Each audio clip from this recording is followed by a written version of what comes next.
I wasn't supposed to be there. Her front step was cracked. The kind of crack that splits through concrete after a few too many winters.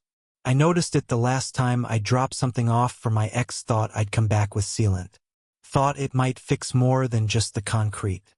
Lara opened the door slower than people usually do. Her eyes were tired, but not soft. She always had that posture, like she was trying to stand outside her own skin. You'd never guess someone like her used to smile in photos next to birthday cakes and balloons. "Hey," I said, lifting the sealant tube in my hand like it was a peace offering. "I had some leftover from my place." She glanced at the crack, then at me. Her lips pressed into a line. "You didn't have to do that," she said, stepping aside. "But, thank you." I didn't walk in. I just stood at the threshold, waiting. She walked barefoot across the wood floor like she'd forgotten what shoes were. Her hair was pulled up, lazily, but neat. That told me more than anything. She was trying to keep the house clean, trying to breathe through grief, trying not to see me when she saw the boy who used to date her daughter. I didn't know what I was still doing here.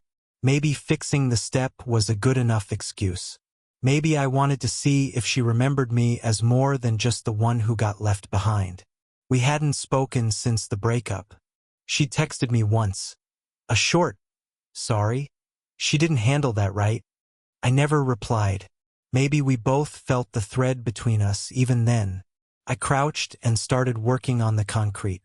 She sat on the porch bench, arms crossed, sleeves rolled, watching silently, not judging, just watching. I felt her gaze where her daughters used to be. "You still at that bookstore?" she asked after a while. "Yeah, part-time now. I'm starting school again in the fall." She nodded, and something behind her eyes flickered. Proud, maybe, or guilty. I couldn't tell anymore. Her expression stayed too careful, too neutral. "I always thought you had more sense than she gave you credit for," she said. Then she hesitated. She let go too soon. The words didn't hit me all at once. They kind of slid in sideways. I turned my head up toward her. Her face was already unreadable again, but something had shifted. "I think," she started, then stopped. Her hand reached out before she seemed to realize it, fingers brushing dust from my cheekbone, then resting, holding. Her palm cupped my face, still and warm. "I shouldn't have said that," she whispered, her voice breaking at the edges. I didn't move, couldn't. Something in her touch, it didn't feel like comfort. Or not just comfort. Felt like memory. Like she remembered every moment I spent in this house. Every time I looked at her like I was trying not to. And maybe she'd looked back the same way. She let go first. Slowly. But not before her thumb brushed under my eye. Tender. Like I was the one who'd lost something. She turned away after that. "I should make tea," she said, almost too fast. Then she walked inside. But the door didn't close. And that's when I knew this wasn't the end of something. It was the start. The tea steamed between us, untouched. We were both pretending to be thirsty, but neither of us had taken a sip. She sat across from me in the kitchen. The window behind her cracked open just enough to let in the late afternoon air. A breeze moved the thin curtain and fluttered the sleeve of her cardigan. The same one I'd seen her wear the day she helped her daughter pack everything I'd left behind. That was 6 months ago. I remembered the way she wouldn't meet my eyes then. Today she hadn't looked away once. "I've been trying to fix the leaky faucet," she said, eyes flicking to the sink. "It keeps whining at night, like a bad dream that won't stop." I didn't answer right away. Couldn't. My chest was tight with something I didn't have a name for. I wasn't supposed to be here. Not like this. Not with her looking like that. Sleeves pushed to her elbows, soft lines around her eyes, voice quieter than it should be. "You want me to take a look at it?" I asked, mostly to fill the silence. She didn't respond at first. Just smiled, not in amusement, not even in gratitude. It was more like surrender, like she'd stopped pretending to be okay. You always offer to fix things, she said, even when they aren't yours to fix. The words stung more than I expected. Not because they were unkind, they weren't. Just too close to something true. Something I didn't like admitting. I guess I don't like watching people pretend they're fine when they're not, I said. She looked down at her mug. Her fingers tapped the ceramic. Once, twice, then stopped.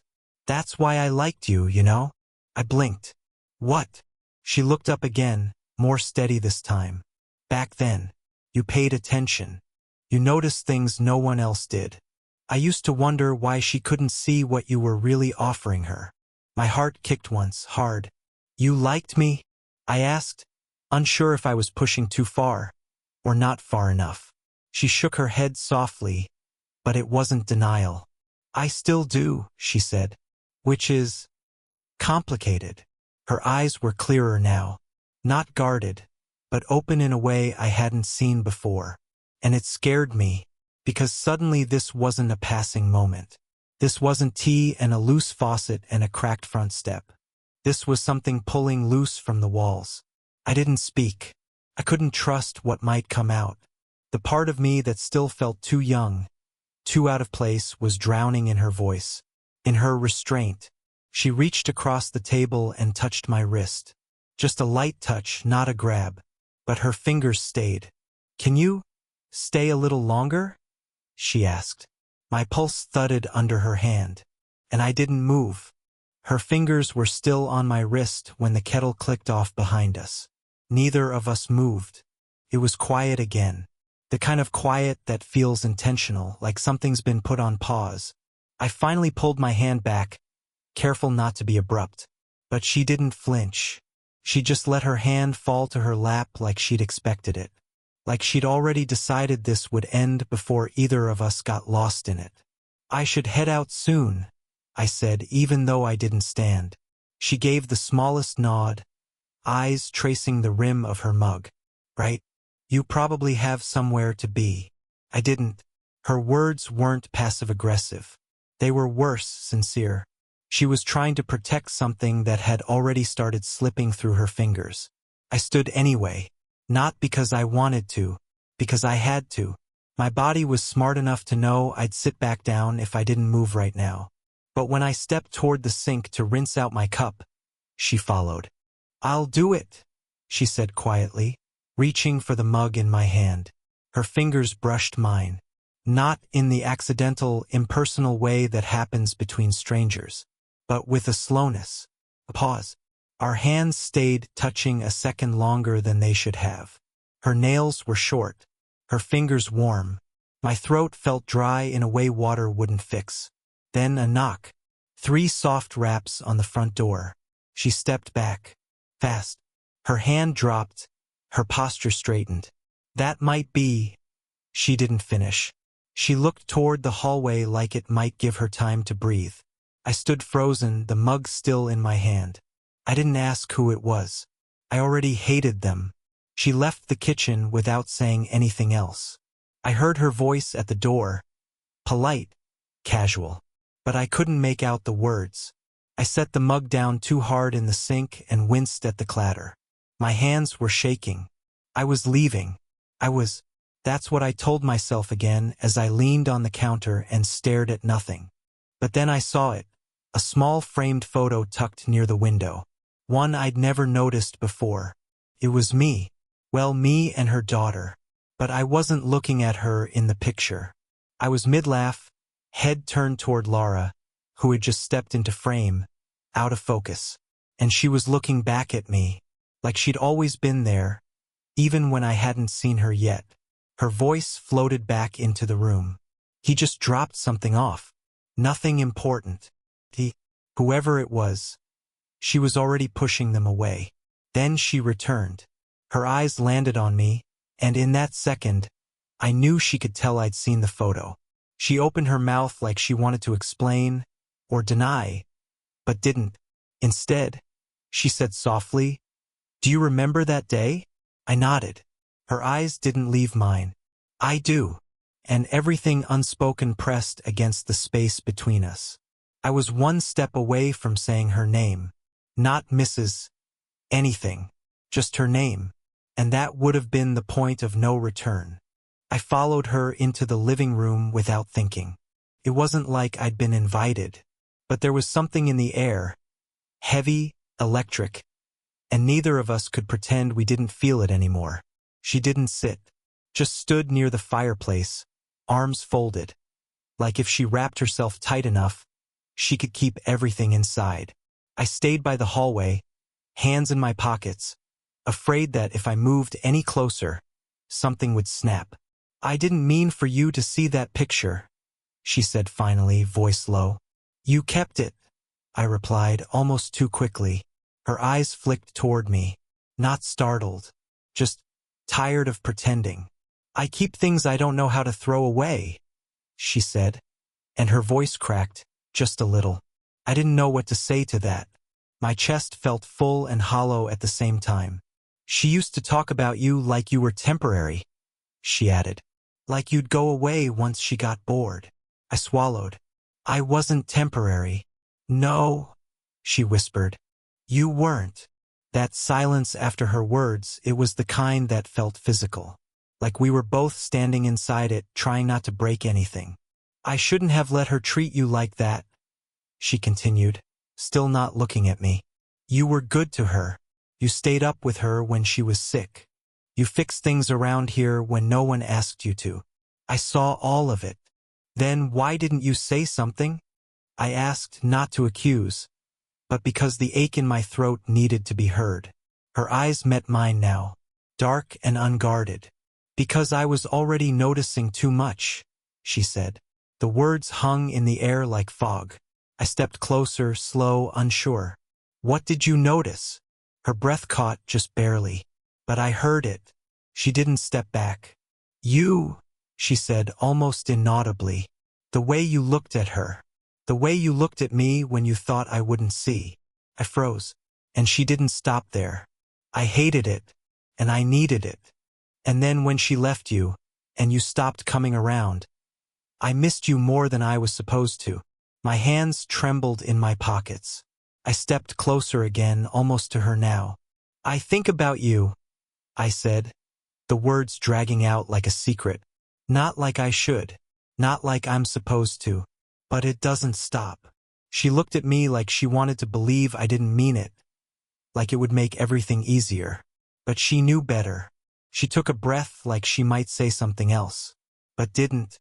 Instead, she whispered, "So what do we do now?" And that's where it happened. Not a kiss, not a touch, just her voice, raw, shaking, asking a question we both knew could break whatever was left of the rules we'd been clinging to. I didn't answer her question, not because I didn't want to, because I knew the second I did, there wouldn't be any going back. She was still staring at me like the silence between us was louder than any answer I could give. Then her phone buzzed.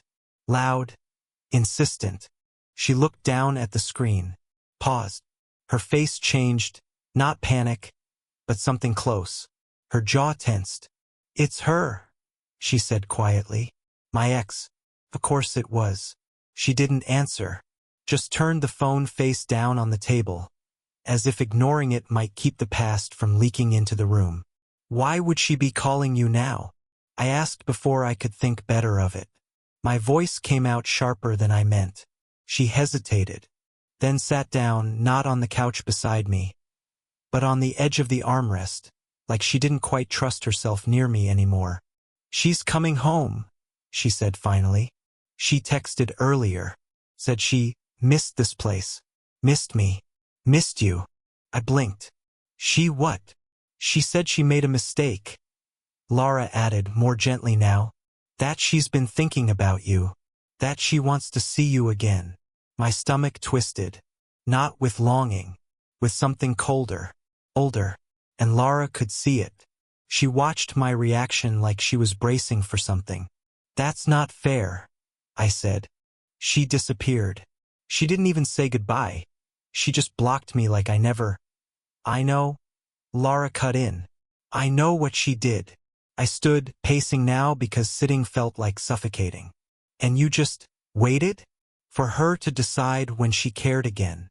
Her eyes met mine, suddenly sharper than before. I didn't wait for her. I was just left behind. That stopped me. She stood now too. You think I wanted her to come back? You think this is easy for me? Feeling this way about someone I never should have looked at twice. I never asked you to feel it, I said. But you did. Same as me. Silence again. Hot, heavy silence. Then, finally, she said it. She read one of my messages to you. I turned. What? Lara's expression cracked. Just for a second. Months ago, when I sent that apology. The one you never replied to. I stared. She saw it. She called me furious. Said I was crossing a line. Said I always had a way of taking what was hers.